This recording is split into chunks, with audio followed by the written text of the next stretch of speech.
Bueno, continuamos entonces. ¿Dudas hasta acá? No, Ok. Bueno, estábamos entonces hablando de retroalimentación. Con el concepto de retroalimentación hay algo que tienen que tener en cuenta y quiero que lo tomen con pinzas lo que les voy a decir, porque se aplica no para cualquier sistema, sino para puntualmente el sistema de organización y principalmente para los administradores. Cuando hablamos de retroalimentación, la retroalimentación positiva para un administrador es peligrosa. Es deseada, porque lo que uno busca es que la retroalimentación sea positiva, pero es peligrosa porque puede llevar a que el administrador se quede tranquilo con la forma en la que se está desenvolviendo la organización y que no continúe revisando el sistema. Imagínense ustedes que yo doy esta clase hace un montón de años, entonces, como siempre tuve retroalimentación positiva porque noté que los alumnos entendían, hoy ustedes me dicen, la verdad no se entendió nada. ¿Qué voy a pensar yo primero? Que están mal ustedes. Porque yo esta clase la di durante un montón de años y siempre se entendió. Entonces, ¿cómo puede ser que no entiendan? Evidentemente hay un error, no mío, o sea, no del sistema, sino un error de ustedes que no están entendiendo. Y me voy a quedar confiado en que yo explico bien. ¿Sí? Eso es cuando se producen muchas retroalimentaciones positivas, nos pueden llevar a esa clase de engaño en el que nos quedemos muy relajados con que nos va bien y cuando nos empiece a ir mal no lo veamos, ¿sí? Yo creo que les conté el caso de Juan, ¿no? El que había armado un sistema de procesamiento de datos.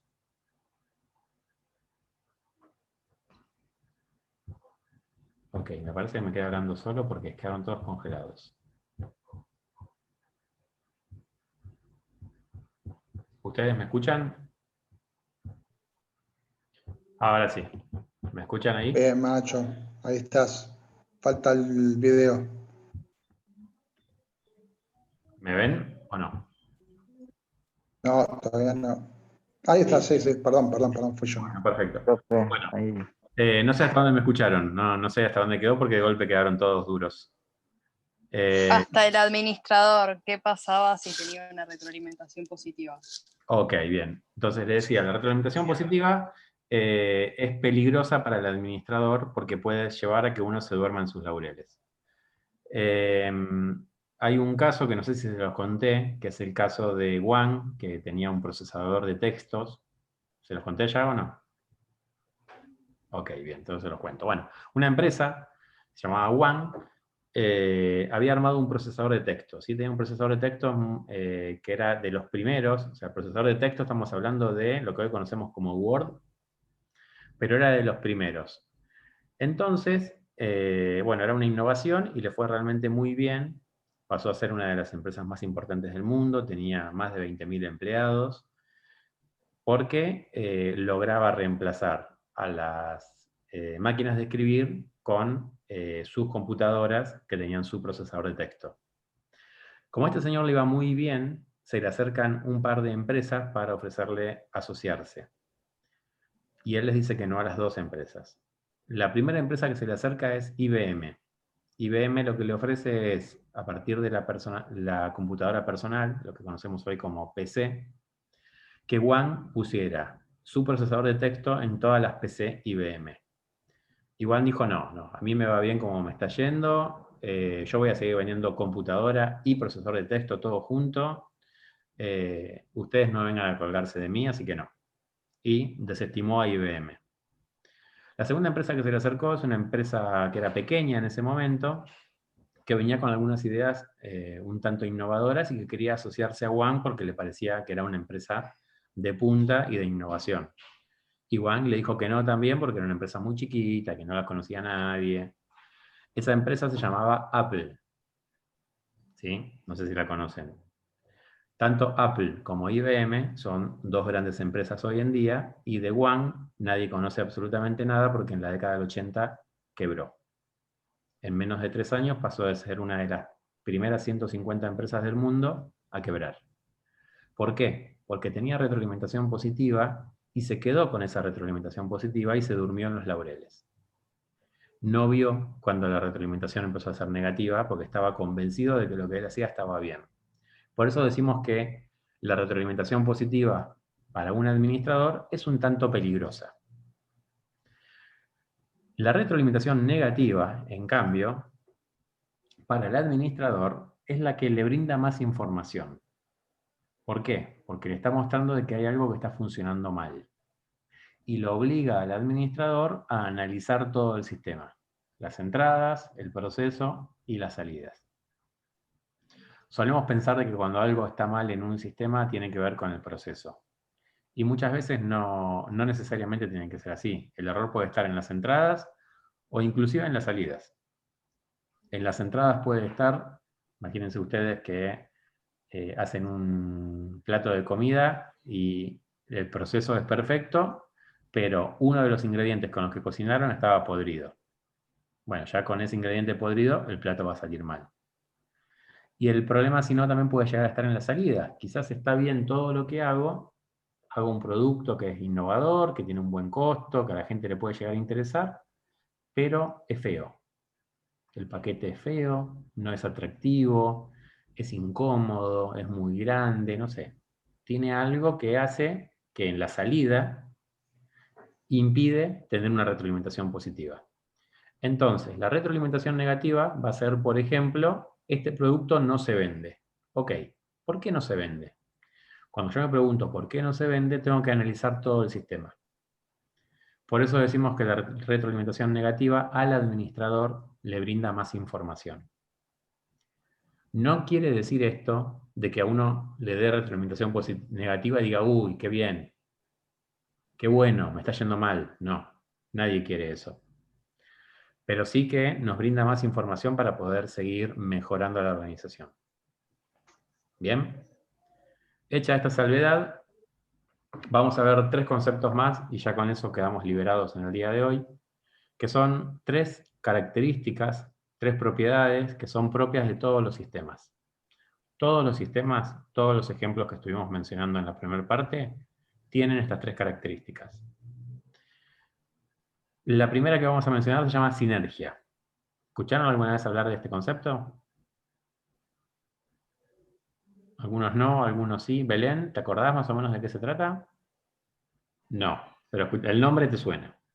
Bien. Bueno, el concepto de sinergia se resume en una frase que es 2 más 2 es igual a 5. O también lo pueden ver como el todo es más que la suma de las partes. ¿Qué significa esto? Cuando un sistema funciona realmente como tiene que funcionar, cuando las partes están bien interrelacionadas, se logra un proceso de sinergia. Y la sinergia significa un plus por lo que hubiera logrado el sistema si hubiera funcionado por separado.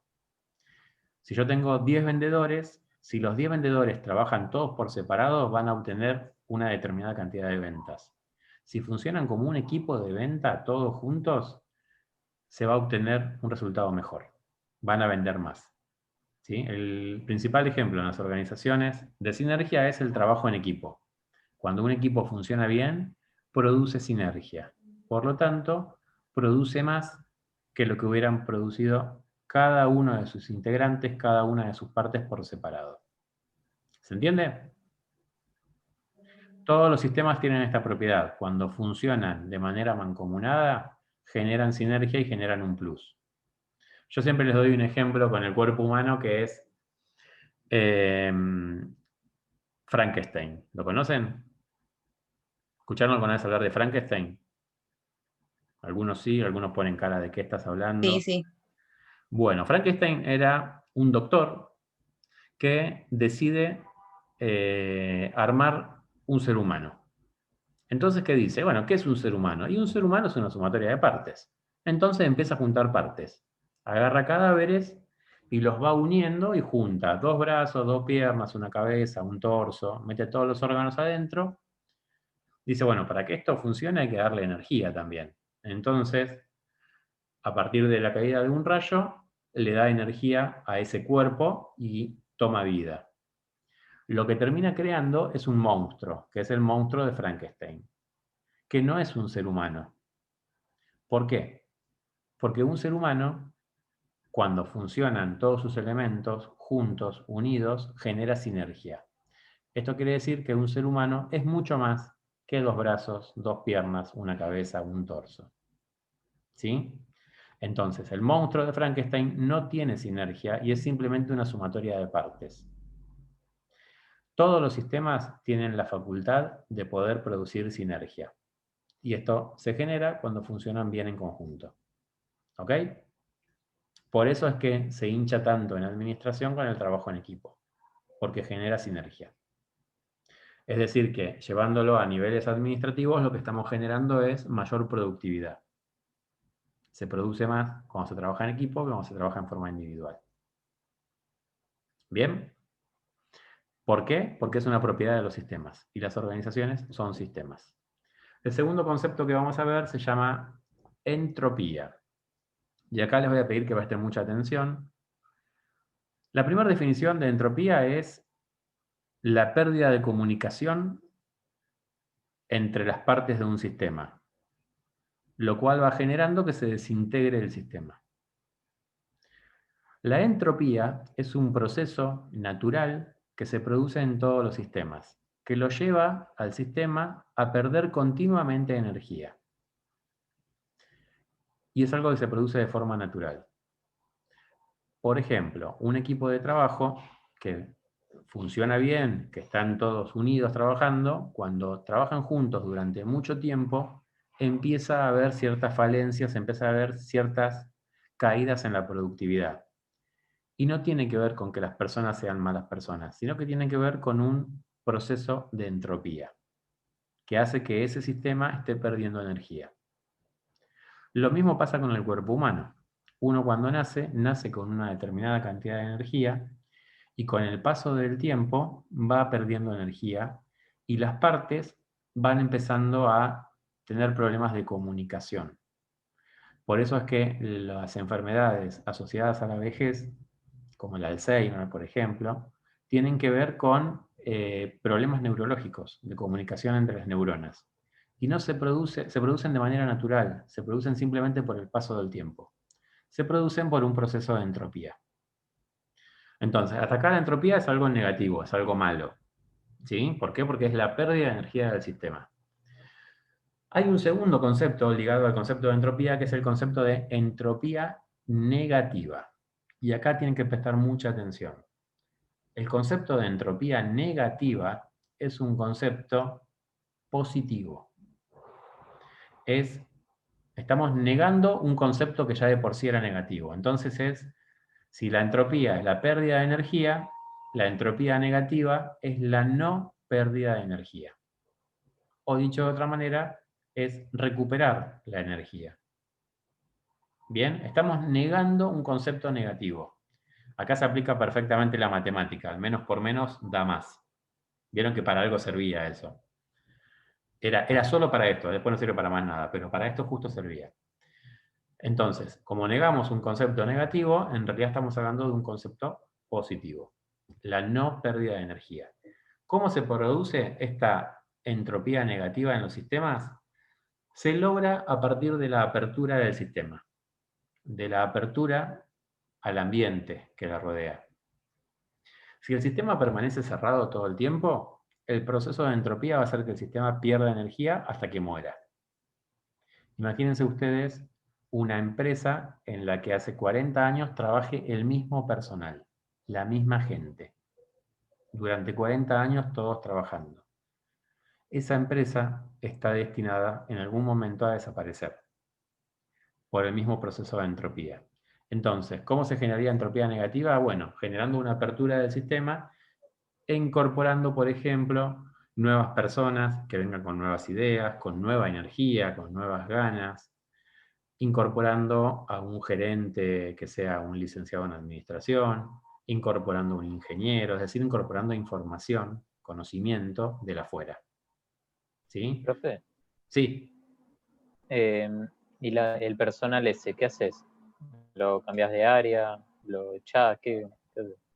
No, a ver, echar a una persona de 40 años digamos que no te conviene, es algo que con justa Claro. causa porque va a salir muy caro. Pero no, lo tratarás de reubicar a partir de las necesidades que tenga la organización. Si la organización realmente ya no los necesita, y en algún momento sí vas a tener que pedirles que den un paso al costado. Pero a lo que vamos es, imagínense, les quito el elemento humano. Imagínense una empresa que trabaja de la misma manera hace 40 años, que por ejemplo no incorporó computadoras, que no incorporó ningún tipo de sistema, que sigue trabajando con máquinas de escribir, que no utiliza delivery. Bueno, ahora en la pandemia hubiera desaparecido directamente, que no sabe lo que es el comercio electrónico. Entonces, el ir incorporando todos estos nuevos conocimientos hacen que la organización tenga nuevamente energía y que luche contra el proceso entrópico. ¿Sí? Todas estas incorporaciones, estas aperturas del sistema ayudan a que el sistema no muera. Algo muy común en las bandas de rock, que después de varios años se disuelven, salvo contados casos, después la mayoría se terminan disolviendo. ¿Por qué? Por un proceso de entropía. ¿Cómo se logra revertir ese proceso? Bueno, por ejemplo, incorporando nuevos músicos, incorporando nuevos estilos musicales. Ahora, si vos haces siempre lo mismo durante 30 años y en algún momento te vas a cansar. Ese cansar es un proceso entrópico. ¿Se entiende? La apertura del sistema y el permitir que ingrese algo nuevo es lo que le puede llegar a dar un salto de energía. Siempre les doy el mismo ejemplo. Tengo una compañía que hace gaseosas y me va mal. Me va mal, me va mal, me va mal, me va mal. De golpe descubro una nueva gaseosa que no existe hasta ese momento y se me ocurre ponerle el nombre Coca-Cola. Descubro la fórmula de la Coca-Cola por primera vez. Esa innovación, lo que le permite a la empresa, es un salto de energía. ¿Sí? Descubrí la Coca-Cola, empiezo a vender Coca-Cola. Yo soy Coca-Cola. Antes era Juan Pérez y ahora, con esta innovación, con esta nueva idea, paso a tener mucha más energía. Si no hago nada, la organización tiende a desaparecer. Si yo me quedo tranquilo y no hago absolutamente nada, quédense tranquilos de que en algún momento va a desaparecer. Coca-Cola intenta todo el tiempo incorporar nuevos productos, no se queda quieta, por más que le vaya bien. Porque si se queda quieta, desaparece, por este mismo proceso de entropía. Entonces, ¿qué es lo que busca? Nuevos sabores, nuevas formas de comercializar, nuevos tipos de envases, diversifica el negocio, entonces empieza a vender también snack, empieza a vender otras líneas de gaseosa, empieza a vender otro tipo de productos. Porque si se quedara sola, única y exclusivamente con la Coca-Cola, la original, la del primer día, en algún momento la empresa tiende a desaparecer. ¿Por qué? Porque hay un proceso de entropía. ¿Se entiende? ¿Sí? Bueno, ¿les di ganas que tomen Coca-Cola o no? Tenía acciones, por eso era la idea. Bueno, vamos al tercer concepto y al último que vamos a ver hoy. Yo sé que es mucha información, pero es como para cerrar el tema. El último concepto se llama homeostasis. Se escribe con H. Homeostasis. ¿Qué es la homeostasis? La homeostasis es un proceso, al igual que la entropía y al igual que la sinergia, es un proceso, pero en este caso también ocurre de manera natural en las organizaciones, perdón, en los sistemas, y por ende también en las organizaciones, que es la búsqueda del equilibrio. Los sistemas, cuando se desequilibran, buscan equilibrarse.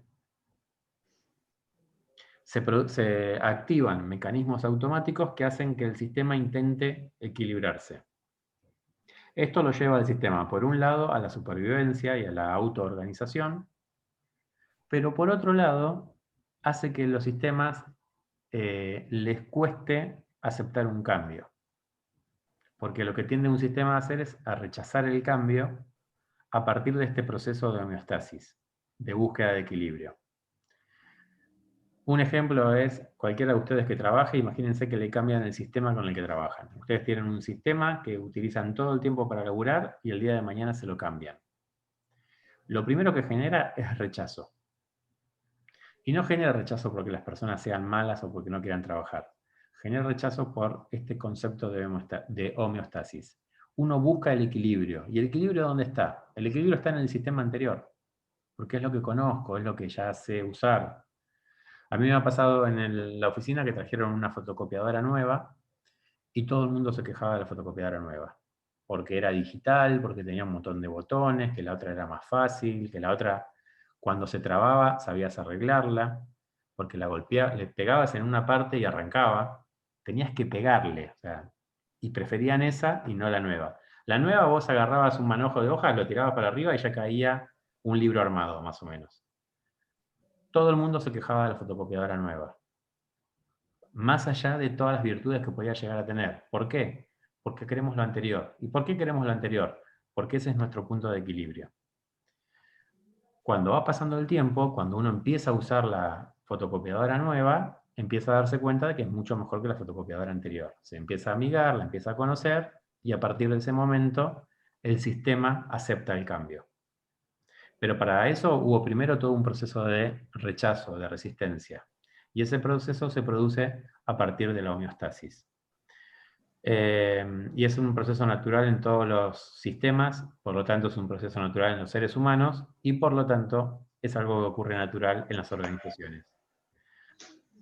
Para que un cambio se pueda llevar a cabo, es importante darle fuerza a ese cambio para que finalmente se produzca. ¿Sí? No alcanza con hacer el cambio y nada más, porque si uno hace el cambio y se va, el mismo sistema tiende a rechazarlo y a volver al punto anterior, a que el cambio no se produzca nunca.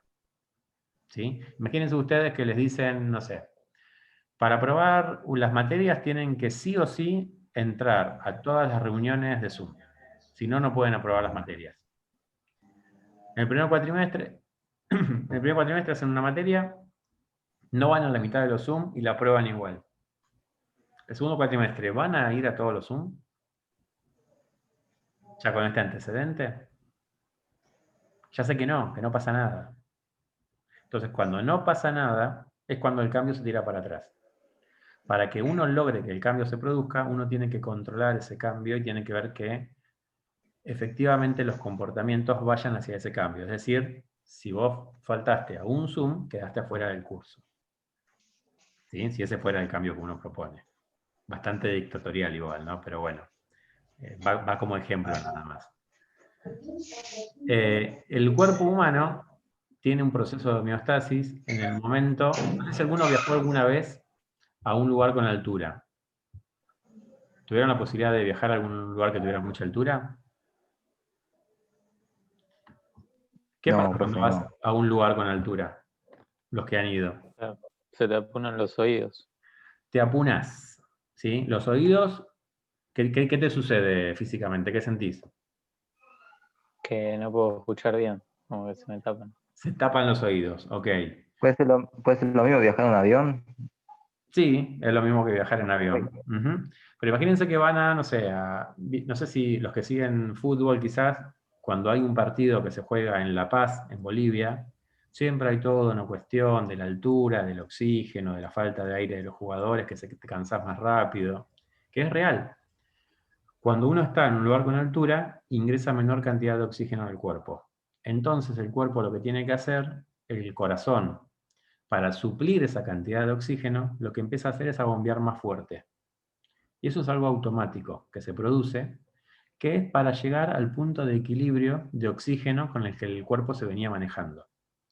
Como en la sangre ingresa menor cantidad de oxígeno, lo que hace el corazón es empieza a bombear más rápido para que llegue mayor cantidad de sangre y de esa manera lograr equilibrar la cantidad de oxígeno del cuerpo.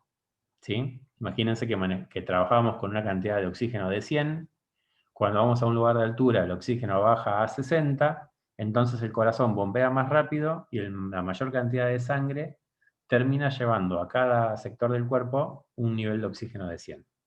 Entonces, ¿qué le pasa a uno? Se agita, se le tapan los ojos, tiene palpitaciones. Todo eso tiene que ver con un proceso de homeostasis, de búsqueda dinámica del equilibrio del propio sistema. Cuando yo estoy varios días en un lugar con altura, el cuerpo se empieza a acostumbrar, sabe que va a trabajar con ese nivel de oxígeno y no con el que tenía antes, y a partir de ahí dejan de aparecer los síntomas. Se te dejan de tapar los oídos, no te agitas tanto cuando caminas y demás. ¿Sí? Eso es un proceso de homeostasis automático. En las organizaciones hay procesos también automáticos de homeostasis.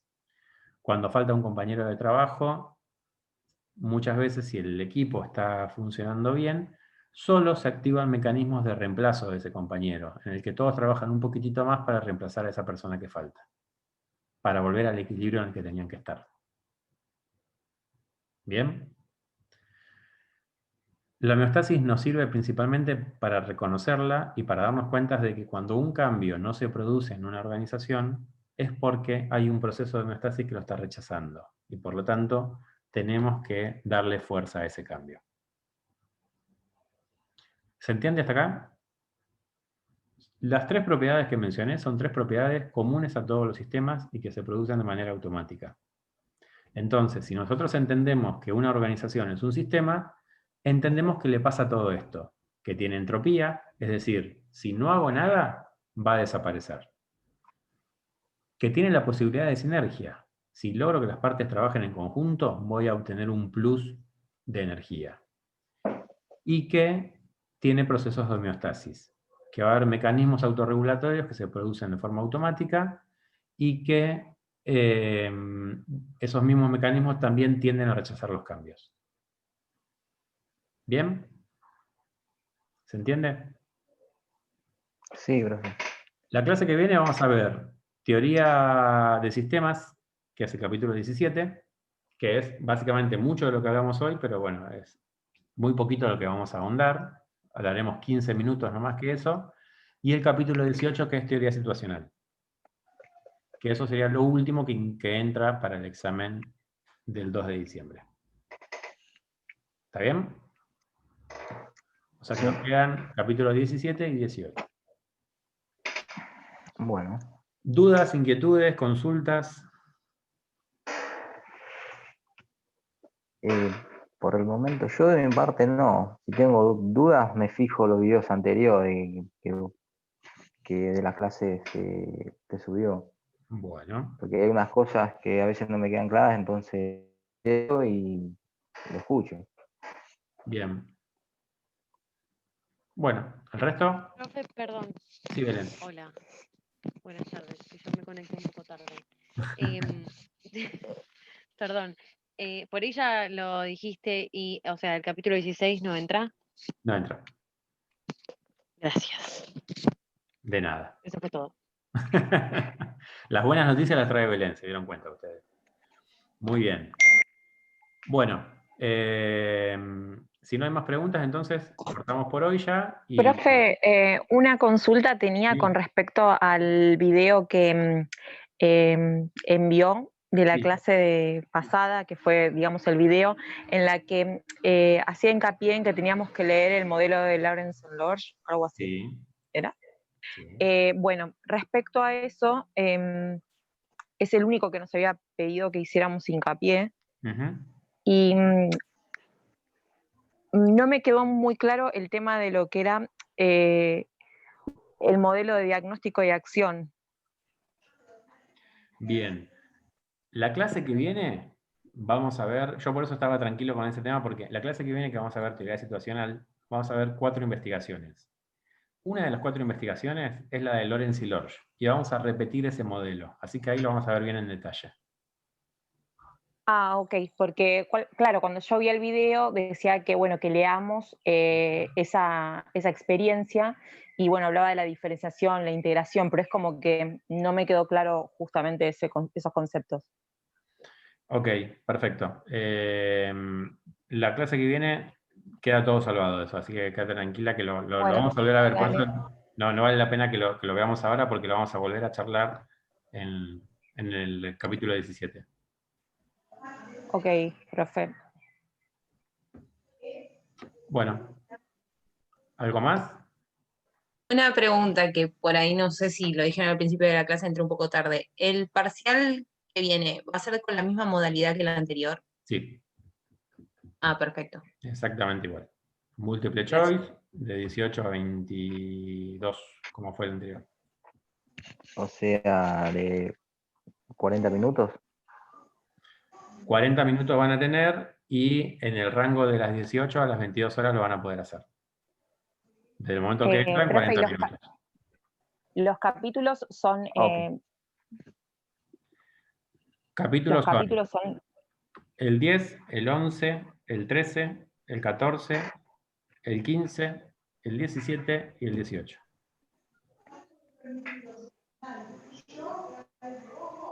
El 12 y el 16 no. Ok, gracias. Bueno, díganme ustedes si hay algo más, si no, cortamos hasta la semana que viene. ¿Listo? Bueno, Listo. que tengan toda buena semana y nos vemos la semana que viene ya con el capítulo 17 y el 18. Buen fin de semana, chicos. Nos vemos. Gracias, igualmente. Buenas tardes a todos. Chao, chicos. Chao, chis.